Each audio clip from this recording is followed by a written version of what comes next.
If someone in your local town owned 3 to 5 different businesses, say a cake shop, maybe a dry cleaner, you'd probably say that they're a pretty well diversified business person. Yet, when it comes to investing in the stock market, experts suggest holding upwards of 20 to 30 different holdings. Now in today's video, I'll share with you guys a clip where Buffett shares his insights on diversification. I'm curious what your guys' thoughts are on this topic, so leave a comment down below on how many stocks you think you should hold in your portfolio. If you guys enjoyed this video, be sure to give it a thumbs up, and I hope you enjoy the quick clip. My name is Mark Hake. I'm from Scottsdale, Arizona, and I'm very interested in your policies on diversification and also how you concentrate your investments. And I've studied your annual reports going back a good number of years, and there's been years where you had a lot of stocks in your marketable equitable securities portfolio, and there was one year where you only had 3 in 1987.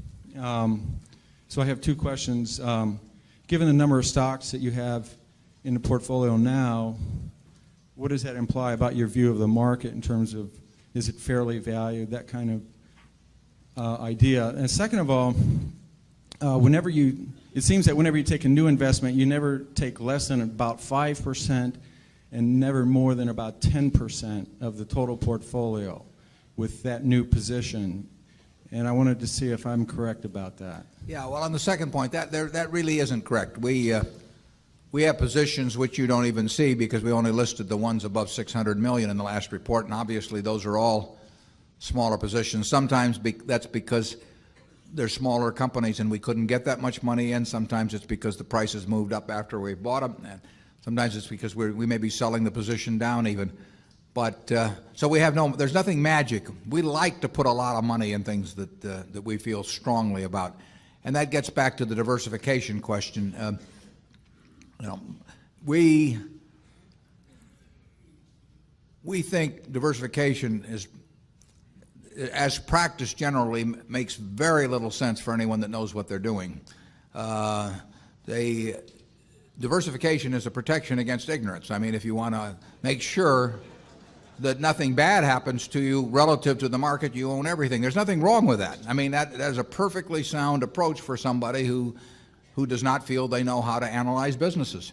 If you know how to analyze businesses and value businesses, it's crazy to own 50 stocks or 40 stocks or 30 stocks probably, because there aren't that many wonderful businesses that are understandable to a single human being in all likelihood. And to have some super wonderful business and then put money in number 30 or 35 on your list of attractiveness and forego putting more money into number 1 just strikes Charlie and me as madness. And it's conventional practice, and it may, if all you have to achieve is average, it may preserve your job, but it's a confession in our view that you don't really understand the businesses that you own. On a personal portfolio basis, I own 1 stock, but it's a business I know, and it leaves me very comfortable. So, do I need to own 28 stocks in order to, have proper diversification? It'd be nonsense. And within Berkshire, I could pick out 3 of our businesses, and I would be very happy if they were the only businesses we owned and I had all my money in Berkshire. Now, I love the fact that we can find more than that and that we keep adding to it. But 3 wonderful businesses is more than you need in this life to do very well. And the average person isn't going to run into that. I mean, if you look at how the fortunes were built in this country, they weren't built out of a portfolio of 50 companies. They were built by someone who identified with a wonderful business. Coca-Cola is a great example. A lot of fortunes have been built on that. And there aren't 50 Coca-Colas. There aren't 20. If there were, it'd be fine. We could all go out and diversify like crazy among that group and get results that would be equal to owning the really wonderful one. But you're not going to find it.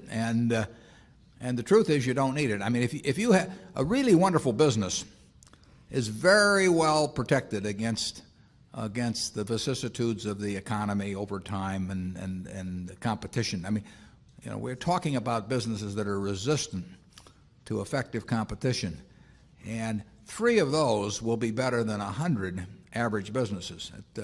And they'll be safer, incidentally. I mean, there is less risk in owning 3 easy-to-identify wonderful businesses than there is in owning 50 well-known big businesses. And it's amazing what has been taught over the years in finance classes about that. But I can assure you that I would rather pick, if I had to bet the next 30 years on the fortunes of my family that would be dependent upon the income from a given group of businesses, I would rather pick 3 businesses from those we own than own a diversified group of 50.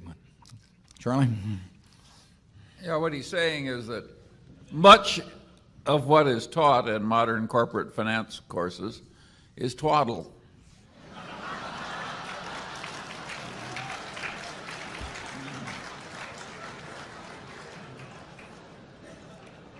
You want to elaborate on that, Charlie?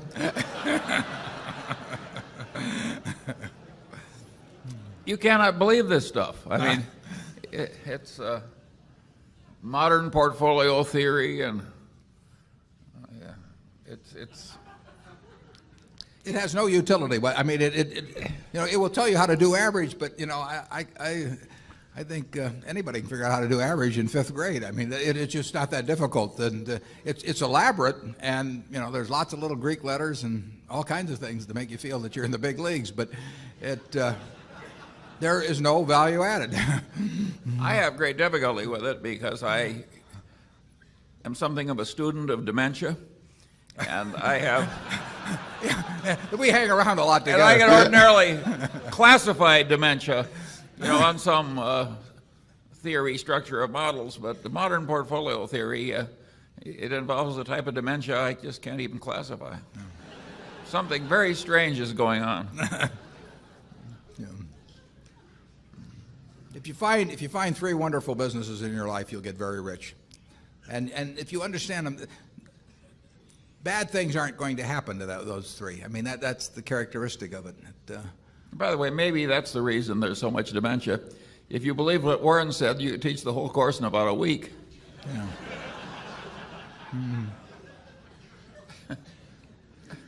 Yeah, and the high priest wouldn't have any edge over the lay people, and that never sells well. Right.